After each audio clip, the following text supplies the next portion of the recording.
सीमा के साथ मीटिंग के लिए उसके चाचा शिव कुमार प्रसाद अपनी बेटी नम्रता को लेकर भोपाल आते हैं। सीमा की छोटी बहन वैशाली, उसकी भाभी राधा और स्वर्गवासी भाई शंकर के करीबी दोस्त संतोष ठाकुर सीमा का इंतजार कर रहे थे। हेलो सीमा, कहां पर हो? जहां सीमा नम्रता को हिमांशु कनौजिया से रिश्ते के खिलाफ समझाने वाली थी, लेकिन सीमा नहीं आती। जब पुलिस तहकीकात करती है तो यह पता चलता है कि सीमा कभी किसी दोस्त के घर गई ही नहीं। वो तो मुख्तार सैयद से मिलने एक होटल में गई थी। ध्यान से देखिए सर, इस आदमी के चेहरे पे दाढ़ी मूंछ सब कुछ नकली लग रहा है। सीमा का बेटा राजेश अपने मामा मुकेश और मामी चंचल पर उंगली उठाता है। मुकेश ने सीमा के पति यशवंत, उसके बेटे राजेश, उसकी बहन वैशाली और सबसे ज्यादा संतोष पर आरोप लगाया, ये कहकर कि संतोष का सीमा के साथ चक्कर चल रहा था। वैशाली असलम की दूसरी बीवी है। उसकी पहली बीवी फौजिया भी सीमा से नाराज रहती है क्योंकि सीमा ने उसका घर तोड़ा था। सीमा साहू बस गायब ही नहीं हुई बल्कि उसकी मौत भी हो चुकी है। अब आगे।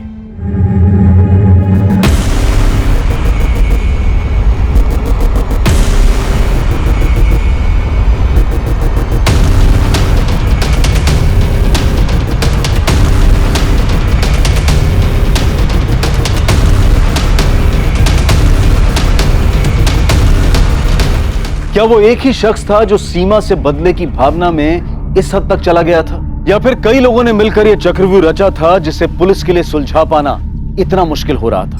सीमा साहू गुरुजी के पास जाया करती थी। क्या गुरुजी के पास सीमा साहू के इस तरह अचानक गायब हो जाने का जवाब था? सीमा एक बहुत ही भली और न्यायप्रिय महिला थी जो अपने परिवार के हर व्यक्ति के बारे में सोचती थी। ऐसे ही होते हैं जिम्मेदार। सीमा के सर पर भी जिम्मेदारी का बड़ा बोझ था। सीमा के भी परिवार में ऐसे बहुत से लोग होंगे जो हर चीज के लिए उसे जिम्मेदार ठहराते होंगे। क्या सीमा ने इस बारे में आपसे कोई जिक्र किया था? सीमा मेरी सभा में हमेशा आया करती थी। यहाँ उसे शांति सी मिलती थी, कभी कभी बातें भी किया करती थी। हाँ, कुछ था उसके मन में जो उसे परेशान कर रहा था। मैं नहीं जानती गुरुजी, लेकिन हाँ मैं ये जानती हूँ कि मैं हर वक्त सही नहीं हो सकती, लेकिन अगर हर किसी को सही निर्णय और सही फैसले के लिए मुझी से उम्मीद है तो मैं क्या कर सकती हूँ? कभी कभी समय को अपना काम करने देना चाहिए सीमा। मैं हर चीज समय पर नहीं छोड़ सकती गुरुजी, और उसमें खास तौर पर जब हर कोई अपनी परेशानी का हल ढूंढने के लिए मेरे ही दरवाजे पर आकर दस्तक दे। देखो सीमा, तुम सबकी परेशानी या उसके हल के लिए जिम्मेदार नहीं हो। क्या तुम अपने दरवाजे पर आने वाले हर एक इंसान को जवाब देना अनिवार्य समझती हो, या क्या तुम अपनी जिम्मेदारी के बोझ के तले इतनी बुरी तरह दब गई हो कि तुम्हें यह लगता है कि हर इंसान को अपनी परेशानी लेकर तुम्हारे दरवाजे पर दस्तक देने आना चाहिए? मैं श्योर नहीं हूँ गुरुजी, लेकिन शायद हाँ, क्योंकि कहीं ना कहीं मैं अपने परिवार के लिए सही डिसीजन लेते रहना चाहती हूँ। आखिर वो लोग मेरे अपने हैं और उन लोगों को मुझसे बहुत उम्मीद है। अगर तुम शांति चाहती हो तो तुम्हें दूसरों की अशांति से दूर रहना होगा। क्या यह अशांति इतनी बुरी थी कि सीमा को घर से भागना पड़ा? जी, सीमा ऐसी नहीं थी। ये तो साफ तौर पर एक मायाजाल नजर आ रहा है। ऐसा कौन हो सकता है जो उसे मुख्तार सैयद के पास भेज सकता है? वो वहां क्यों जा सकती है? किसी जवाब की तलाश में ही गई होगी, ठीक उसी तरह जिस तरह वो यहाँ आई थी। आप सही कह रही, जरूर उसे किसी ने अपने जाल में फंसाया है। सर, मैं आपको पहले ही बता चुका हूँ कि 21 मार्च की सुबह को मेरी और सीमा दीदी की फोन पर क्या बात हुई थी। तुम्हारी और वैशाली की शादी से तुम्हारी पहली बीवी फौजिया काफी नाराज है ना? लेकिन सर, इस बात का सीमा दीदी से क्या नाता? हमें पता चला है कि सीमा की रजामंदी से तुम दोनों की शादी हुई थी, जिससे फौजिया की जिंदगी बर्बाद हो गई। सर, ये बात पूरी तरह से गलत है, बकवास है। मैं वैशाली और फौजिया दोनों का बराबर ख्याल रखता हूँ सर। मुझे समझ में नहीं आता कि आप लोग आखिर साबित क्या करना चाहते हैं। मैंने नम्रता से हर तरीके से बात की, वो कितनी भी बगावत कर ले, लेकिन अपनी बड़ी बहन सीमा को नुकसान पहुंचाने के सपने में भी नहीं सोच सकती। चाचा जी, मैं आपकी बात समझ सकता हूं, लेकिन एक बात खटक रही है। मुख्तार सैयद जैसे आदमी को मिलने के लिए सीमा कैसे जा सकती है, वो भी उसी दिन जिस दिन वो नम्रता को समझाने वाली थी। जरूर किसी ने हमारी सीमा से नम्रता के बारे में बात करने के लिए आने के मौके का फायदा उठाया है।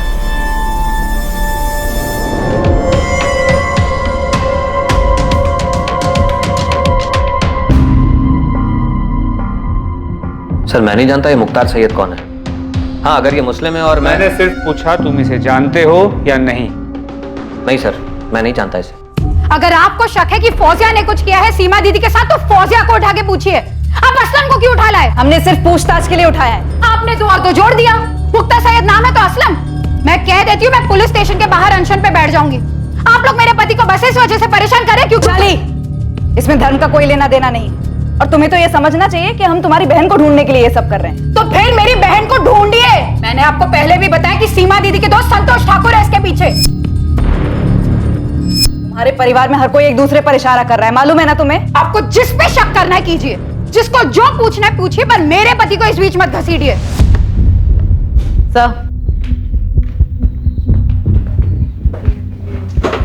सर, ये वैशाली बहुत हंगामा कर रही है, धमकी दे रही है कि अगर हमने असलम को नहीं छोड़ा तो वो बाहर अनशन पर बैठ जाएगी। चोर की दाढ़ी में तिनका। कह नहीं सकते सर, पर ये सिचुएशन मुश्किल हो सकती है। उसने सीमा के हस्बैंड यशवंत को फोन करके बुला लिया है और बाकी लोगों को भी इकट्ठा कर रही है। ठीक है, उसे बोलो 10 मिनट में असलम को पूछताछ करके छोड़ते हैं। सर, असलम, हम तुम्हें पुलिस स्टेशन क्या ले आए? तुम्हारी बीवी वैशाली ने तो हंगामा मचा दी। क्यों नहीं मचाएगी सर? क्योंकि वो अच्छी तरह जानती है कि मैं सीमा दीदी के कितना करीब था, और आप लोग बिना किसी वजह के मुझसे इस तरह पूछताछ कर रहे हैं। और एक तरफ आप कह रहे हैं कि इसके पीछे मेरी पहली बीवी फौजिया का हाथ है। सर, आपको लगता है फौजिया इतनी चालाक है कि वो एक जाल बुनेगी और सीमा दीदी उसमें फंस जाएगी? सर, ऐसा करने की हिम्मत सिर्फ उसकी हो सकती है जो सीमा दीदी के सबसे करीब हो। तुम्हारा इशारा यशवंत की तरफ या फिर सीमा के बेटे राजेश की तरफ? सर, मैं कोई नाम नहीं ले रहा, लेकिन आप खुद सोचिए, सीमा दीदी रेड शाइन होटल में एक ऐसे अजनबी इंसान से मिलने जाती है जो कि फर्जी है। मिलने की क्या वजह हो सकती है सर? आप उस वजह को ढूंढिए ना। सर, पहली बात तो यह है कि सीमा दीदी किसी पे भरोसा किए बिना उससे मिलने नहीं जा सकती। हर चीज में खुद सोच समझ के वो फैसला लेती थी। ये नम्रता वाले मामले में ही देख लीजिए आप सर। क्या दीदी ने चाचा चाची से उस हिमांशु के बारे में पता करने की कोशिश की कि ये लड़का कौन है, क्या करता है, कहां से आया है? नहीं सर, उन्होंने किसी से बात तक नहीं की। तो सीमा फर्जी मुख्तार सैयद से मिलने के लिए होटल रेड शाइन क्यों गई? सर, मैं तो बल्लीपुर में था और सीमा दीदी मेरी बात सुनने से रही। अरे आप वैशाली दीदी से पूछो ना, वो तो यहीं रहती है भोपाल में, या फिर राधा भाभी से। क्या ये सब मिलकर कुछ नहीं कर सकते? वैशाली के पति असलम शेख को पूछताछ के बाद पुलिस ने छोड़ दिया, और ऐसा ही हुआ मुकेश और उसकी बीवी चंचल के साथ। इनके खिलाफ भी पुलिस को कुछ नहीं मिला।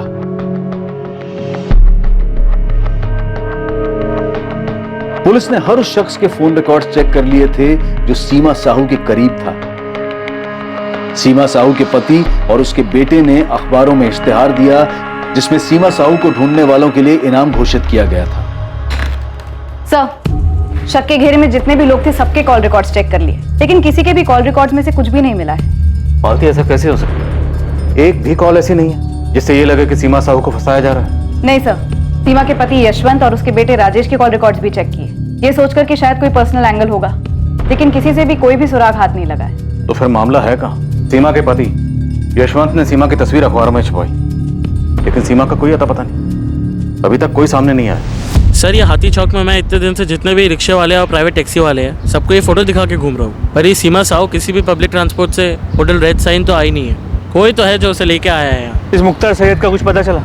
साहब, इस फोटो से तो कोई भी इसे पहचान नहीं रहा। आपके साइबर सेल से इसके बिना मुझ दाढ़ी वाली फोटो आने वाली थी ना, वो कल तक आ जाए।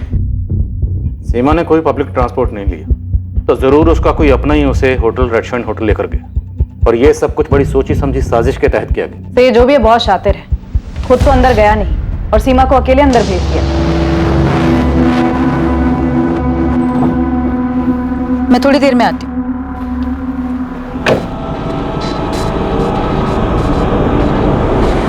हाथी चौक के आसपास कोई दुकान, एटीएम, कहीं कोई सीसीटीवी नहीं है सर, लेकिन होटल रेड शाइन के आसपास नहीं। सीमा जहाँ रहती है राठी कॉलोनी, वहाँ तो नहीं है। तो सीमा के जितने भी करीब है उनमें से किसी की भी मोबाइल लोकेशन सीमा के मोबाइल लोकेशन से मैच नहीं करती। 21 मार्च को सब लोग या तो काम में या कहीं और बिजी थे। और हिमांशु कनौज या नम्रता का आशिक, उसकी तो बलीपुरा गाँव ही होगी। जी सर। और असलम शेख? असलम शेख अपने गांव महबूब नगर में ही था, उसका वहीं का लोकेशन आया। जैसा कि हमको पहले लगा था, अब तो ये और भी मुश्किल है कि सीमा को इतने दिनों तक बंदी बनाकर रखा गया हो। लेकिन अगर सीमा के साथ कुछ और भी हुआ तो कहां हुआ, कैसे हुआ, किसने किया? सर, ये सारे परिवार वाले एक दूसरे की ओर इशारा कर रहे हैं। हो सकता है सीमा से इन सबको कोई ना कोई शिकवा रहा होगा। पॉसिबिलिटी है कि सीमा ने अपने परिवार के अलावा भी किसी और की जिंदगी में भी दखलंदाजी की होगी।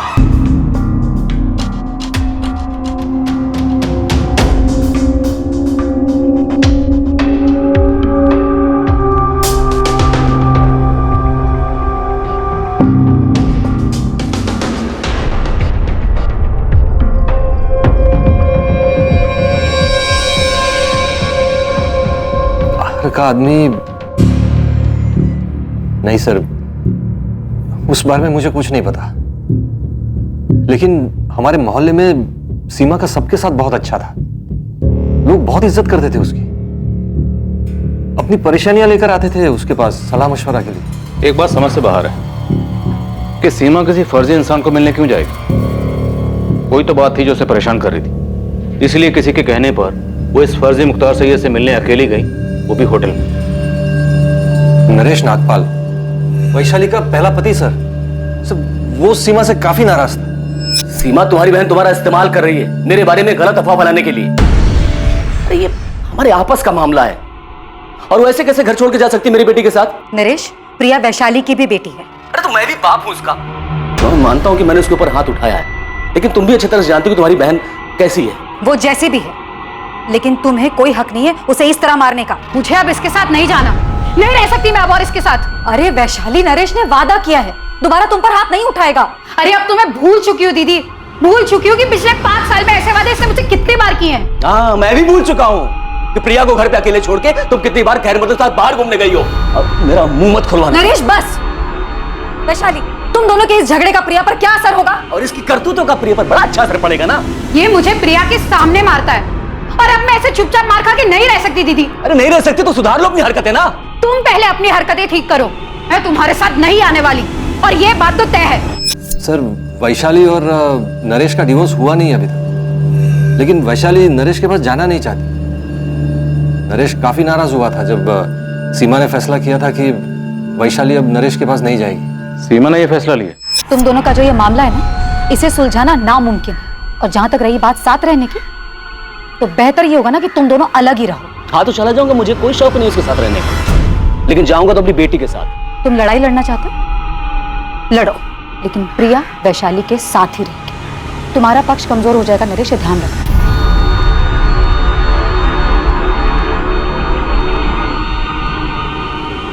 सीमा, मेरी एक बात याद रखना, ये बहुत महंगा पड़ेगा। नरेश नागपाल सर, वही एक इंसान है जिसको मैं जानता हूँ जिसने सीमा से नाराजगी जताई थी। हाँ सर। इस नरेश नागपाल से तो हम बात करेंगे।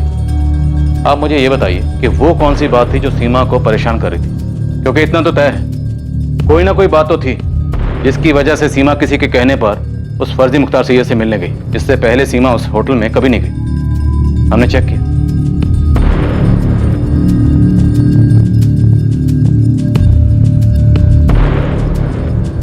एक जवान आदमी बूढ़े के भेष में सीमा साहू से मिलता है, कहीं ये कोई हिस्ट्री शीटर तो नहीं? सर, हिस्ट्री शीटर्स को तो काफी खंगाला है। पिंटू खबरी ने भी काफी लोगों की तलाशी ली।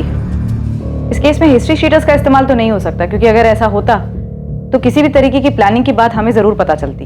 फिर भी पता करो, हो सकता है कोई पुराना हिस्ट्री शीटर हो। Okay sir. मालती, एक मिनट। जब हमने इस शख्स को सबसे पहले सीसीटीवी फुटेज में देखा था, तब सीमा के बेटे राजेश ने सबसे पहले ये पॉइंट आउट किया था कि इसकी मूछ, दाढ़ी और विग नकली है। ध्यान से देखिए सर, इस आदमी के चेहरे पे दाढ़ी मूछ सब कुछ नकली लग रहा है। सर, ये तो कोई ढोंगी है। तो क्या राजेश को पहले से पता था कि असली नहीं, नकली? और जैसा कि हम सोच रहे हैं कि सीमा से कोई परेशान हो गया होगा, तो क्या ये परेशानी सीमा के अपने ही घर में उसके सबसे करीब थी? सीमा का बेटा राजेश, सर उससे पूछताछ करनी चाहिए।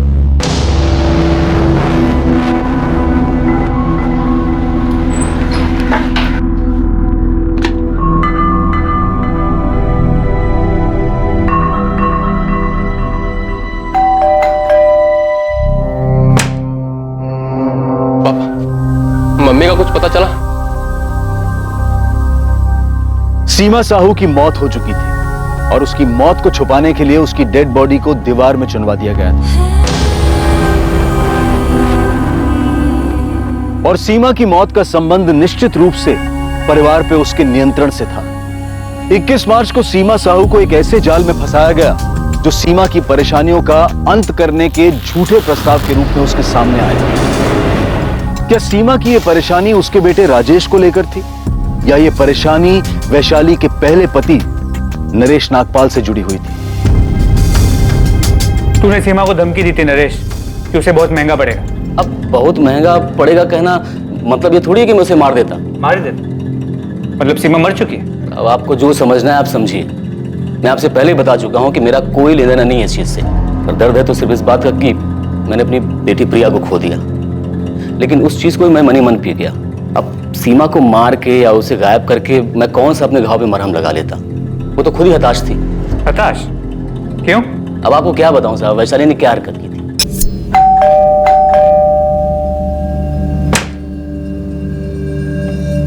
प्रिया नहीं है। क्या? वैशाली, मैंने तुमसे पहले ही कहा था मैं आ रहा हूं, फिर भी। प्रिया की फ्रेंड की बर्थडे पार्टी है, कल ही पता चला था। ठीक है, मैं यही वेट करता हूँ। बाहर ही वेट कर लो, आए तो मिल लेना। 1 मिनट। आप कौन होते हमारे बीच में बोलने वाले? मैं वो मेरे पति हैं। होशंगाबाद के जिस मोहल्ले में हम रहते थे वहां आए दिन खबर मिलती थी। आज वैशाली इसके साथ देखी गई, आज वैशाली उसके साथ देखी गई, और मुझे छोड़कर वो भी गई कहाँ? असलम के साथ, जो खुद शादीशुदा था। इन दोनों की शादी हुई भी थी कि नहीं किसे पता। यही बात पूछने लिए मैं सीमा के पास गया था कि तुमने इसीलिए सपोर्ट किया था अपनी बहन का कि मुझसे अलग हो सके या फिर मेरी बेटी को मुझसे अलग कर दे। देखो नरेश, वैशाली असलम के साथ खुश है और असलम हमारे परिवार के लिए बहुत कुछ करता है। वो हमारी माँ से मिलने टाइम टू टाइम बलीपुर जाता है। मुकेश से भी उसकी अच्छी बनती है। राधा भाभी को भी कोई भी काम हो असलम हमेशा आगे आता है, वो सबका ख्याल रखता है। लेकिन क्या उसका पहले से शादीशुदा होना सही है? उसकी बीवी है, बच्चे हैं, फिर भी तुमने उसे वैशाली के पति के रूप में एक्सेप्ट कर लिया। मैंने कहा ना तुमसे, वैशाली असलम के साथ खुश है। उसने पहले मेरी जिंदगी उजाड़ी और तुमने उजाड़ने दी। अब वो असलम की जिंदगी उजाड़ रही है और तुम कुछ नहीं बोल रही। तुम्हें पता है तुम कितनी गलत हो? जिस आदमी को तुम अपने परिवार का हिस्सा बता रही हो ना, मेरा शौहर है वो। अरे तुम लोगों ने मिलकर मेरी जिंदगी बर्बाद कर दी। फौजिया पहले शांत हो जा। और असलम से ना मैंने नहीं कहा था जाकर वैशाली से प्यार मोहब्बत करे, ठीक है? असलम मेरा शौहर है, मेरे बच्चे का बाप, और आप लोगों ने मिलकर मेरी जिंदगी बर्बाद करने की ना साजिश की है। बद्दुआ देती हूँ आप लोगों को। जैसे मेरी जिंदगी बर्बाद हुई है ना सीमा, एक दिन तुम्हारी भी जिंदगी ऐसे ही बर्बाद होगी, देख लेना तुम। देखो नरेश, मैंने ना तुम्हारा घर उजाड़ा है और ना ही असलम का। कभी वैशाली से मैंने ये नहीं कहा कि वो तुम्हें छोड़ दे, और ना ही कभी मैंने ये कहा है उससे कि वो जाकर असलम के साथ रहे। सीमा, याद रखना, जुर्म करने वाले का साथ देने वाला भी उतना ही बड़ा गुनहगार होता है। नरेश, बस बहुत हुआ।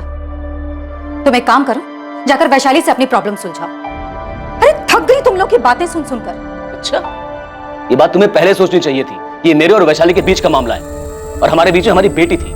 सीमा, तुम्हें हमारे मामले में दखल देना ही नहीं चाहिए था। सर, अब सीमा को मार के और उसे गायब करके मेरी बिखरी जिंदगी तो वापस नहीं मिलने वाली ना। सीमा को दूसरों की जिंदगी में दखल देने की और बिना जरूरत के फैसला लेने की आदत थी। अब उसकी इस बात पे कोई खफा हो गया होगा, किसी को इतना गुस्सा आया होगा कि, लेकिन साहब मैं वो आदमी नहीं। ये तुम क्या कर रहे हो मुकेश? हर महीने राधा भाभी को जो पैसे भेजते हैं वही भेज रहा हूँ। और नहीं भेजोगे तो क्या वो मर जाएंगी? अरे लेकिन चंचल, हम हर महीने उनको देते हैं। हर महीने जबरदस्ती भेजते थे सीमा दीदी के कहने पर, और अब तो सीमा दीदी नहीं है। कब कल आएगी मुकेश? पैसे भेजने की कोई जरूरत नहीं है, फोन ही मत उठाओ राधा भाभी का, वो खुद ही समझ जाएंगी। मुकेश अब फोन ही नहीं उठा रहा है वैशाली। मैं मुकेश से बात करती हूँ भाभी। ये सीमा ऐसे कहाँ चली गई? मुझे क्या पता भाभी, मुझे थोड़ी बोल कर गई वो। मैं भी तो यही थी ना आप लोगों के साथ। सीमा यहाँ होती ना तो मुकेश ऐसा बर्ताव कभी नहीं करता। तो ठीक है, आप इंतजार कीजिए सीमा दीदी के वापस आने का, वहीं आकर मुकेश से बात कर लेंगे। तुम ऐसे क्यों बात कर रही हो? क्योंकि आप बात ही ऐसे कर रही हो। भाभी, मैं कह रही हूँ कि मैं मुकेश से बात करती हूँ, लेकिन नहीं, आप बोल रही हो कि सीमा दीदी यहाँ होती तो ऐसा नहीं होता। आप लोगों ने ना उन्हें भगवान बनाकर ना जाने कौन से 7वें आसमान पर बिठा रखा। तुझे क्या हो गया वैशाली? मैं भी परेशान हूँ। वहाँ चाचा जी बार बार मुझे फोन करके पूछ रहे कि सीमा दीदी अब तक लौटी क्यों नहीं। ये यशवंत जीजा जी मुझसे बार बार पूछ रहे कि मुझे कुछ सीमा दीदी ने बताया था क्या। माँ भी मुझसे ही बार बार पूछ रही है। जब तक सीमा दीदी थी तब तक सब उसी को पूछते थे, अब नहीं है तब भी उसी के बारे में सवाल कर रहे हैं। बस सीमा सीमा सीमा सीमा सीमा ही सब कुछ है, बाकी किसी की कोई लाइफ नहीं है। वैशाली, तेरा कुछ झगड़ा हुआ है क्या असलम के साथ? बड़ी जल्दी अक्ल आ गई तुझे? खाना खाने देगी चैन से मुझे? क्यों? उस कमीनी ने भी चैन से खाने नहीं दिया? अगर वो कमीनी है ना, अपनी शक्ल देख ले शीशे में जाके।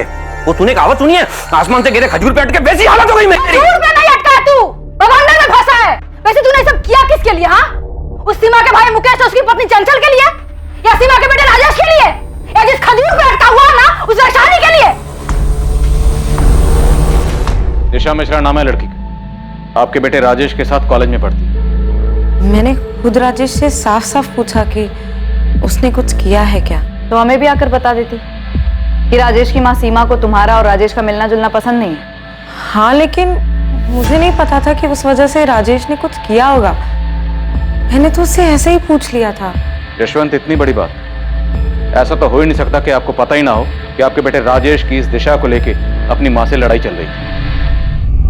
राजेश, पुलिस मुझसे बार बार पूछ रही थी कि तुम्हारी मम्मी किस बात को लेकर परेशान है। मैंने कुछ बताया नहीं उन्हें। पापा? राजेश, सच सच बता दो, सच जानना है मुझे। सर, राजेश अपनी मम्मी के साथ ऐसा कुछ नहीं कर सकता। सर, मैंने पूछा था उसे, उसने बताया मुझे उसने ऐसा कुछ नहीं किया है। अब यही बात हमें आपके बेटे से पूछने दीजिए, लेकिन ये दिशा मिश्रा वाली बात आपको खुद हमें बहुत पहले बतानी चाहिए थी। अब साफ साफ बताइए, क्या आपकी पत्नी सीमा की परेशानी की वजह यही थी?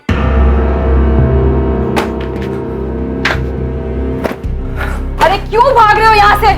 बताना पड़ेगा तुम्हें असलम, क्या किया तुमने, किसके कहने पे किया है? फौजिया, तुम पहले फरीद को लेकर आओ, हमारे पास बहुत वक्त है, आराम से बात कर लेंगे बाद में। तुम अभी लेके आओ पहले उसे, जाओ तुम। हाँ, थी अनबन राजेश और उसकी मम्मी के बीच दिशा को लेकर, लेकिन राजेश ऐसा कुछ नहीं कर सकता। सर, राजेश जो भी है अपनी मम्मी से, हमें शुरू से यही शक कि सीमा का कोई करीबी ही उसे उस फर्जी मुख्तार सैयद से मिलवाने के लिए होटल रेड शाइन लेकर गया। यशवंत, क्या वो अपने बेटे राजेश के लिए वहां गई? सर, मुझे नहीं पता सीमा क्यों गई थी, लेकिन हाँ सर, वो राजेश को लेकर परेशान थी। मुझे अपनी जिंदगी में क्या करना है ये मैं खुद डिसाइड कर सकता हूँ। राजेश, अपनी आवाज नीचे करो। तो आपको अपनी आवाज उठा लेनी चाहिए थी। राजेश, तुम बस करो मम्मी, बहुत हो गया। यहाँ सब आपके गुलाम नहीं है। तेरा ना दिमाग खराब हो गया है। अरे अभी तू फर्स्ट ईयर में, पूरी जिंदगी पड़ी है तेरी। इस तरह लड़की के पीछे ना अभी पागल मत बन, तू समझा? तेरी मम्मी कौन सा तुझे उस लड़के के साथ दोस्ती तोड़ने को बोल रही है? तो क्या नाटक लगा रखा है? अब भी कभी शादी करनी है? 18 साल के हो तुम लोग। उस लड़की के माँ बाप क्या तुझे? उसके माँ बाप मम्मी की तरह नहीं है, जिन्हें लगता है कि सिर्फ वो ही सबकी जिंदगी के फैसले ले सकती है। अगर तू अपनी भलाई सोच सकता ना तो आज अपने माँ बाप के बारे में ना ये बात नहीं करता। माँ बाप नहीं मम्मी, सिर्फ माँ। मैं पापा के बारे में कभी ऐसा नहीं बोल सकता, क्योंकि वो कभी दूसरे की जिंदगी में दखल नहीं देते। तुम देती हो, मैंने देखा है। तुम सबके साथ बुरा बर्ताव करती हो। किस तरह वैशाली मौसी और मुकेश मामा को तुम नीचा दिखाती हो। तुम खुद को भगवान मानती हो। बस राधा चाची तुमसे वफादार है, क्योंकि तुम उन पर तरस खाती हो, वरना कोई तुम्हारी दिल से इज्जत नहीं करता, क्योंकि तुम खुद को भगवान मानकर सबकी जिंदगियों के फैसले लेती हो। लेकिन तुम मेरी जिंदगी की भगवान नहीं बन सकती, और मेरे लिए तो बिल्कुल भी नहीं। जाओ दूसरों की जिंदगी पर राज करो। मैं तुम्हें अपनी जिंदगी के फैसले का मोहताज नहीं बना सकता। हाँ सर, मेरी माँ स्वभाव की स्ट्रांग थी, वो सबकी जिंदगी के फैसले लेती थी। जरूरत ना पड़ने पर भी वो दूसरे की जिंदगी में दखल देती थी। ये आदमी कौन है राजेश? मुझे नहीं पता। सबसे पहले तुम्ही ने पॉइंट आउट किया था कि मुख्तार सैयद की दाढ़ी मूछें नकली है। मैंने नोटिस किया था, कोई भी कर सकता है। राजेश, तुम और तुम्हारी गर्लफ्रेंड दिशा पहले से हमारे शक के घेरे में। सर, दिशा का इन सबसे कोई लेना देना नहीं है। तो फिर किसका लेना देना है? तुम्हारा?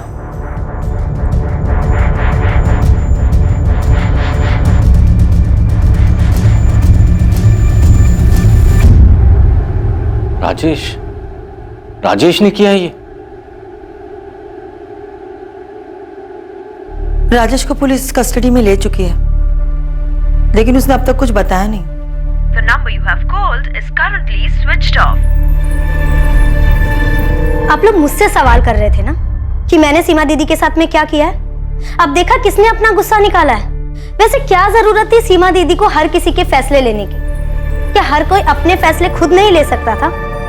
उनके अपने घर में बगावत चल रही थी। अगर सीमा दीदी के साथ में राजेश ने ऐसा कुछ किया भी है ना, माँ बाबा, उसका कसूरवार कोई और नहीं, आप सभी लोग हैं। आप सभी ने सीमा दीदी के इतने पर लगा दिए थे, उन्हें विश्वास दिलाया कि वो ही सबके सही गलत के फैसले ले सकती है। उन्हें इतना सर पे चढ़ा लिया था कि वो खुद को भगवान मानने लगी थी। और ना मैं ये जानता हूं कि ये मुख्तार सैयद कौन है, और ना मैं ये जानता हूं कि ये आदमी कौन है। तो फिर कौन जानता है राजेश? किसने तुम्हारी मदद की थी 21 मार्च को दोपहर 12 बजे तुम्हारी माँ को होटल रेड सैंड ले जाने में? सब कुछ पहले से तय था ना कि कोई तुम्हारी माँ को बोलेगा कि होटल रेड सैंड जाना है और मुख्तार सैयद से मिलना। क्यों? क्योंकि वो तुम्हारी माँ की मदद करेगा, जिससे तुम अपनी गर्लफ्रेंड दिशा से दूर हो जाओगे और अपनी माँ के आज्ञाकारी बेटे बन जाओगे।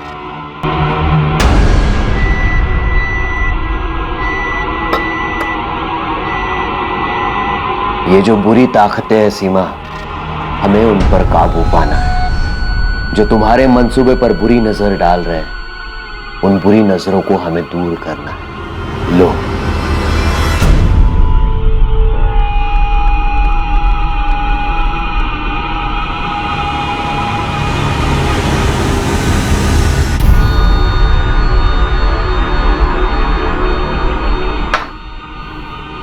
क्या इससे वो सारी बुरी शक्तियां खत्म हो जाएंगी जो आसपास मंडरा रही हैं? ये सब कुछ साफ कर देगा सीमा, सब कुछ, सभी बुरी शक्तियों को नष्ट कर देगा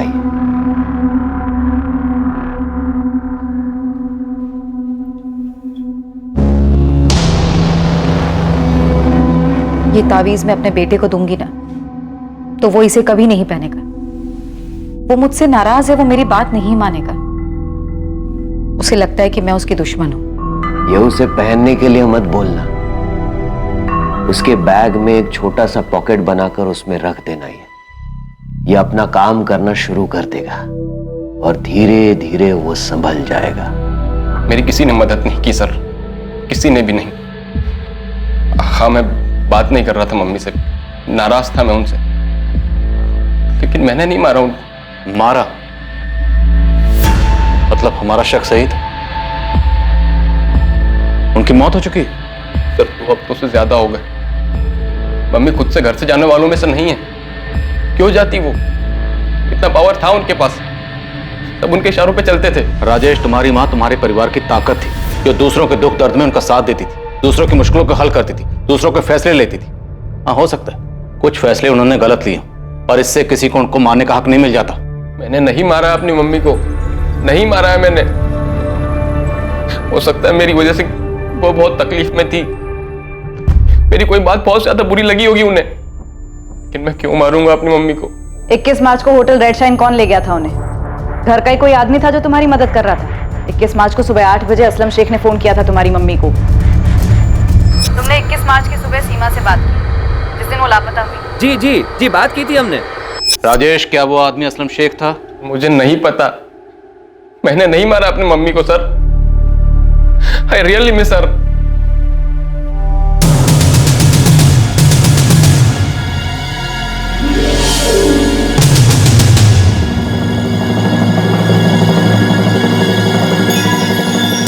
इस मामले में एक और चौंका देने वाली बात सामने आई। असलम शेख भी अब लापता हो गया था।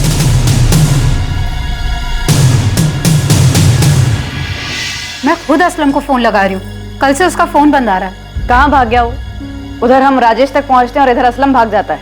मुझे भी नहीं पता, मैं खुद उस तक पहुँचने की कोशिश कर रही हूँ। उसका छोटा भाई शमशेर भी नहीं जानता कि असलम चला कहाँ गया है। सर, आप क्या ढूंढ रहे हैं सर? अंदर के कबाड़ भी खाली है, लगता है दोनों भाग गए, असलम और फौजिया। कहाँ गए दोनों? सर नहीं पता सर, महबूब नगर में अम्मी अब्बू को भी फोन किया था सर, वहां पे भी नहीं है। देख, इतना तो साफ है कि ये सब कुछ असलम का किया था। अगर जल्द हाथ नहीं लगा ना, बुरा फंसेगा। अब ये बात पूरे परिवार को पता चल चुकी थी कि सीमा के साथ हुई इस वारदात में असलम शेख का ही हाथ था। और उनके लिए और भी चौंकाने वाली बात यह थी कि सीमा का बेटा राजेश खुद एक संदिग्ध था। शायद अपनी मां को फंसाने की साजिश में असलम शेख से मिला हुआ था। सीमा को पहले जाल में फंसाना, फिर उसकी हत्या कर देना, यह साजिश अब साफ होती जा रही थी। लेकिन असलम तक पहुंच पाना और यह साबित कर पाना कि इसमें राजेश का भी हाथ है, अब भी बहुत मुश्किल नजर आ रहा था। क्या सच में राजेश का अपनी मां की हत्या में हाथ था? बड़ी थी वो, तुम सबसे बड़ी। तुम्हारे पापा के गुजर जाने के बाद मैं बिल्कुल टूट गई थी। मुझे खुद समझ में नहीं आ रहा था कि इतनी सारी जिम्मेदारियां मैं कैसे संभालूंगी। तब सीमा ने आगे बढ़कर सब कुछ संभाला था। वो भी कह सकती थी कि उसका अपना परिवार है जिसे उसको संभालना है। ये परेशानियां, ये जिम्मेदारियां उसकी नहीं है, पर उसने जो किया सिर्फ तुम लोगों के लिए किया, एक हक के साथ कि ये परिवार उसका है।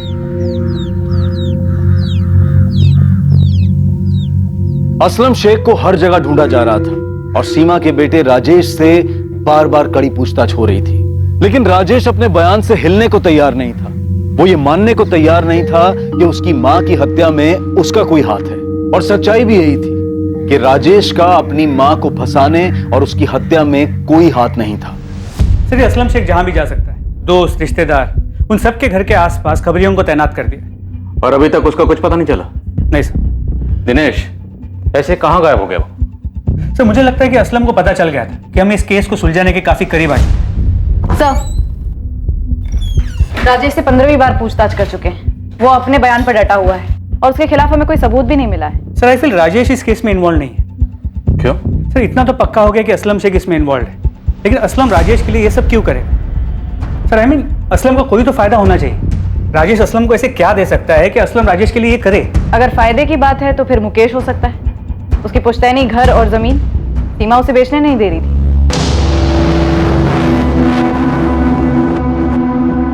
अब इस मुकेश को और कितना तोड़े के सच बोल दे। यहाँ तो जितने भी लोग हमारे शक के दायरे में हैं, सबके सब इतने कॉन्फिडेंट हैं कि इनकी हरकत कभी पकड़ी नहीं जाएगी। मुझे लगता है हमें असलम तक पहुंचना होगा। एक असलम ही है जो हमें मकसद और मास्टरमाइंड के बारे में बता सकता है। एक्सक्यूज मी, पिंटू है। हाँ पिंटू बोल। सर, मैं भोजपुर में हूँ। असलम के भाई शमशेर का पीछा कर रहा था कि अगर असलम इन्वॉल्व होगा तो शमशेर कुछ जानता होगा। साहब, खजाना हाथ लगाए। क्या हाथ लगाए? मुख्तार सैयद साहब, वो फर्जी आदमी शमशेर का दोस्त निकला। यहाँ पर है, शोएब मिर्जा नाम है उसका। आप जल्दी पहुंचे। एक तरफ पुलिस शोएब मिर्जा को उठाने निकली जो मुख्तार सैयद होने का ढोंग रचा रहा था,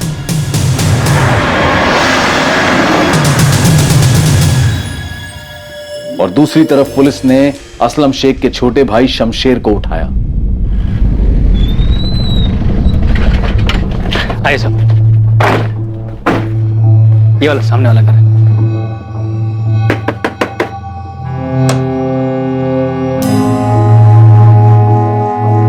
सही निशाना लगा है पिंटू, यही अपना आदमी है।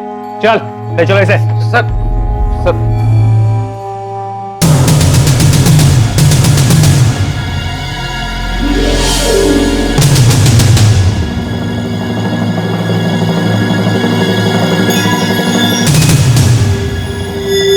माशाअल्लाह, सही लग रहे हो शोएब। शुक्रिया असलम मियां। मस्त, एकदम मस्त एक्टर हो गया तू। हाथ तोड़ो या पैर तोड़ो शमशेर? कुछ मत कीजिए साहब, मैं सब बताता हूँ साहब। मैंने तो सिर्फ असलम भाई की मदद की। इस मदद की कोई खास वजह नहीं पता साहब, लेकिन असलम भाई सीमा दीदी को मारना चाहते थे और सारा प्लान भी असलम भाई ने बनाया और सब कुछ उन्होंने सेट किया साहब। और असलम भाई ने जो जो कहा हमने वही किया साहब। बिल्कुल सही इलाज लेके आया हूँ राजेश के लिए। मैं भी इनमें मानता हूँ, बहुत अच्छे से मानता हूँ। मुझे यकीन है राजेश एक दिन सही रास्ते पे आ जाएगा। अच्छा, तो कब मिल सकती हूँ मैं मुख्तार भाई से? आप आज ही मिल लीजिए। देखिए, मैं तो गांव जा रहा हूँ, शमशेर आपको मिल जाएगा, वो आपको पहुंचा देगा। और मुख्तार भाई होटल रेड शाइन में आने वाले हैं लोगों से मिलने के लिए, आप भी चले जाइए। ठीक है। शमशेर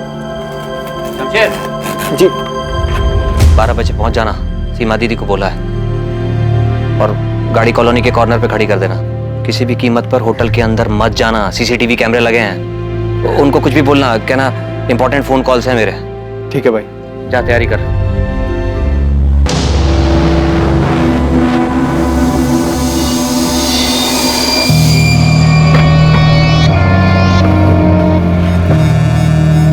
नमस्ते सीमा दीदी। नमस्ते शमशेर।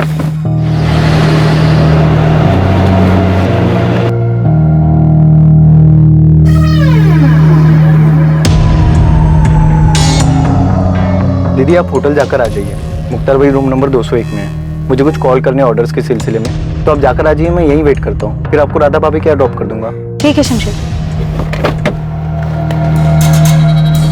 मैं थोड़ी देर में आती हूँ। अब प्लान के मुताबिक शोएब जो मुख्तार बन के गया था, उसने बेहोशी की दवा पानी में मिला के सीमा दीदी को पिला दी। फिर सीमा दीदी जब गाड़ी में आके बैठी तो उनको तभी से नींद आने लग गई थी।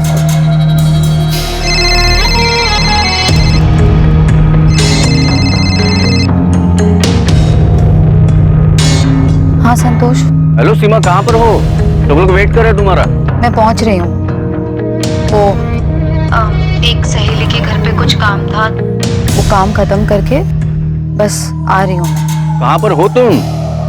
हाँ संतोष, मैं आ रही हूँ, रास्ते में ही हूँ मैं तुम।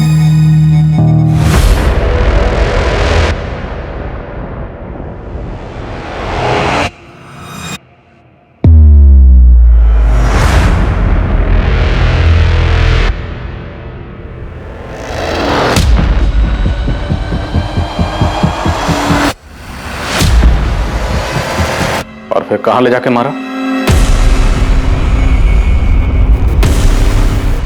हाशिम, हाथ पकड़।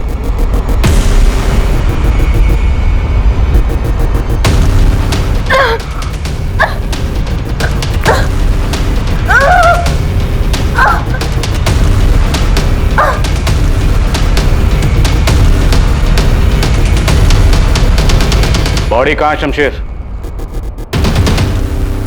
साहब, दुकान के अंदर वाले कमरे में।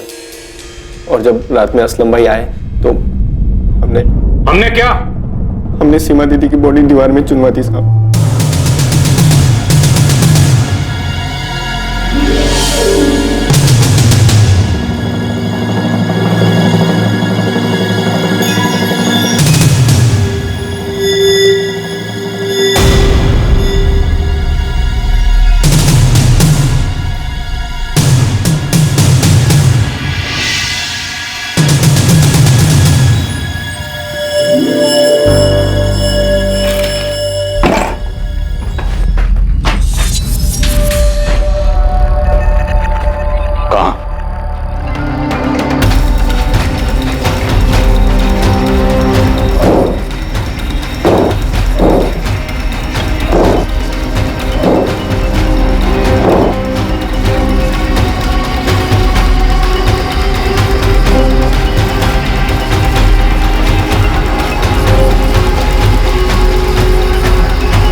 असलम सीमा को क्यों मारना चाहता?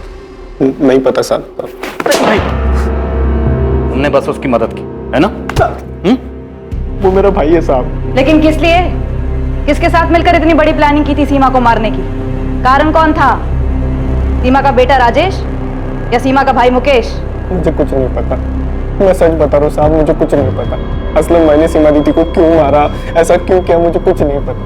वो वैशाली से निकाह करके ना बहुत बड़ी गलती की असलम भाई ने, और फौजिया भाभी को भी धोखा दिया। जब असलम भाई सीमा दीदी को मारने का प्लान बना रहे थे तब असलम भाई बहुत परेशान थे साहब। सब परेशान थे? हाँ, तो परेशानी की हालत में उसने सीमा के मर्डर का प्लान बनाया।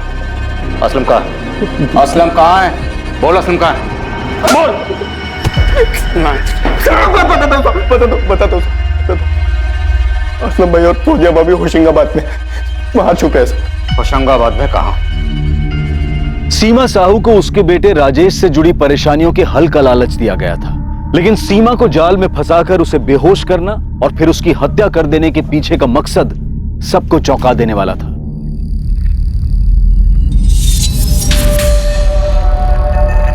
सीमा की बॉडी बुरी तरह से डिकम्पोज हो चुकी है। हमें डीएनए मैच करने के लिए टेस्ट करने होंगे। आपके बेटे राजेश और सीमा के दोनों भाई बहन मुकेश और वैशाली के साथ।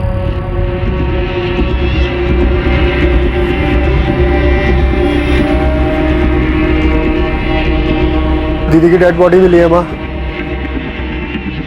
उन्होंने मुझे बुलाया डीएनए सैंपल्स के लिए। और वो असलम शेख, वो पकड़ा गया कि नहीं? उन्हें पता चल चुका है कि वो कहाँ छुपा है। सीमा, मेरे बच्चे।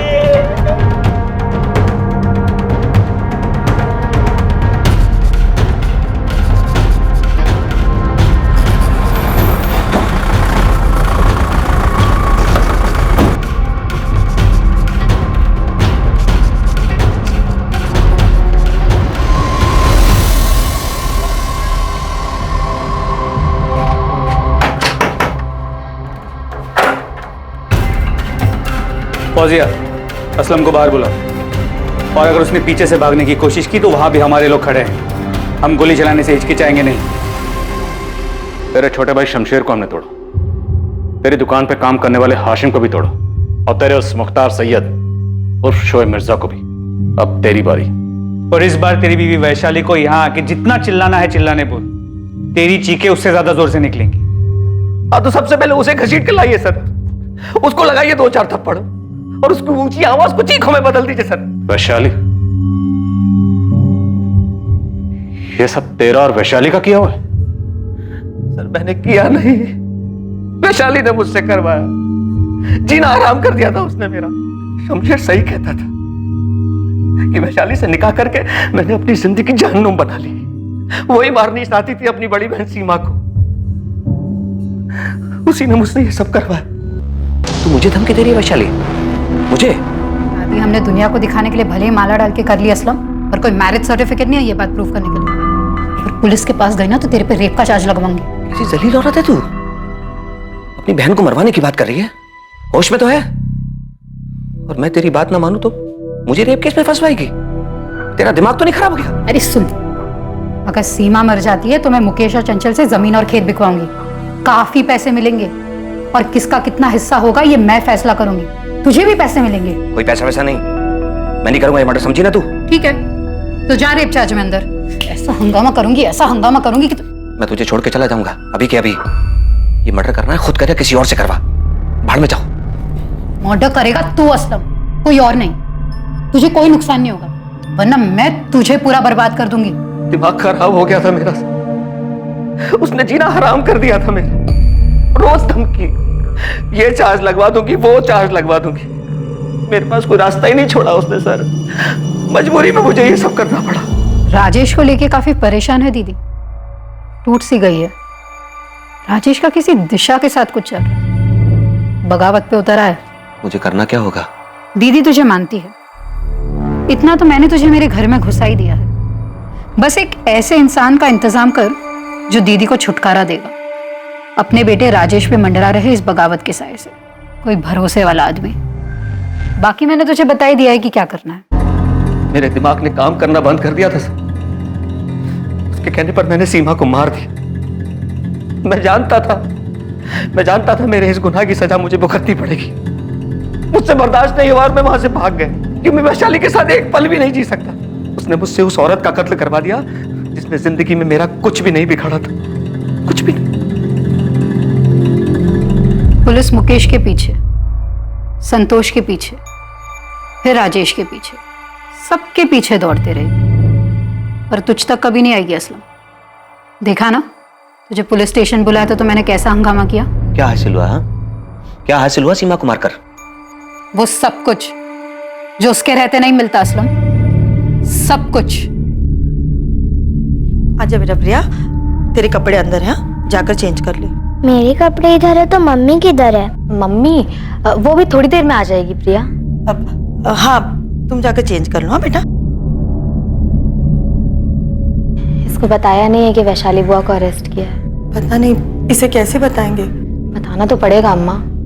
सर असलम झूठ बोल रहा होगा, वो वैशाली को फंसा रहा है। वो नहीं यशवंत, वैशाली हमारे साथ चुपचाप चली है और अभी उसके साथ पूछताछ चल रही है, और ऐसा बिल्कुल भी नहीं लग रहा कि वैशाली को फंसाया जा रहा है। जलन, पैसा, खेत और गांव वाले घर से पैसा, सिर्फ इतना सा कारण था तुम्हारे पास? तुम्हें क्या लगा था कि हम सच्चाई तक कभी नहीं पहुंच पाएंगे, सीमा की बॉडी तक नहीं पहुंच पाएंगे? ये बेवकूफ असलम भागता नहीं तो कैसे पहुंचते आप? तो असलम बेवकूफ निकला और तुम शातिर थी, पर तुम सिर्फ शातिर थी जुर्म करने के लिए, और शायद घर में तुम्हें कोई पूछता भी नहीं था। इसी बात का तुम्हें गुस्सा था, खेद था, शिकवा था, है ना? हाँ था। तो सीमा को मार के अब सब तुम्हें उसका दर्जा देने लगेंगे, नहीं? दे या ना दे, उसका हुक्म चलना तो बंद हो गया ना, उसका भगवान बनना तो बंद हो गया ना। अब कोई उससे हर बात नहीं पूछेगा। बस इतनी सी प्रॉब्लम थी तुम्हें कि सीमा को सब मानते थे, तुम्हें कोई नहीं पूछता था? इतनी सी नहीं, बहुत ज्यादा प्रॉब्लम थी। मैं उससे सिर्फ 3 साल छोटी थी, कोई बच्ची नहीं हूं मैं।